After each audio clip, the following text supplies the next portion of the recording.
When we look at footage of an astronaut weightless in the void of space, the environment looks serene. There is no up, no down, and seemingly no resistance. A common perspective suggests they have traveled far enough from Earth to escape its gravitational pull. However, the International Space Station operates in low Earth orbit, roughly 400 kilometers straight up. That is the same distance as the drive from New York to Washington, D.C. This scale comparison shows the reality of that altitude. At 400 kilometers, Earth's gravitational pull is still 90% as strong as it is for someone standing on the ground. If you stepped off the roof of a tower reaching all the way up to the space station, you would immediately fall back down to the surface. This reveals a mechanical tension.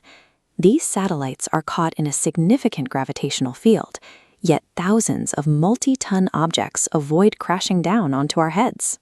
Isaac Newton addressed this trajectory 3 centuries ago with a thought experiment involving a simple cannon.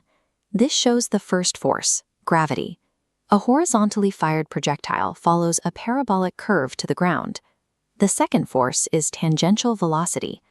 Pushing it sideways faster stretches that curve, covering more distance. But on a planetary scale, the ground curves away.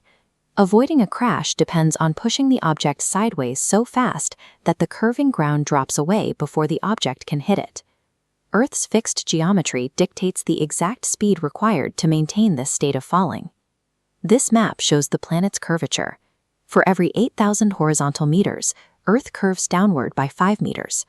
Gravity pulls a falling object down 5 meters in 1 second. To match the curve, it must travel 8,000 meters forward in that same second. This matches the definition of orbital velocity, 8 kilometers per second or 17,500 miles per hour. The International Space Station exists in a state of perpetual plunge toward Earth. Because it moves horizontally at orbital velocity, it clears the ground indefinitely.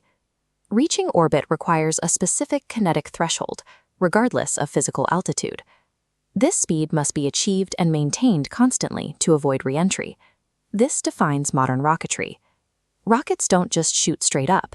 They launch and pitch sideways, building horizontal momentum to begin missing the Earth. This same balance keeps the moon anchored in our night sky, constantly pulled toward us, but moving fast enough horizontally to never collide. The GPS networks and communication grids powering our daily lives rely entirely on heavy machines maintaining this specific velocity. The silence and floating we see in space footage masks the reality of a trajectory moving fast enough to maintain a perpetual freefall.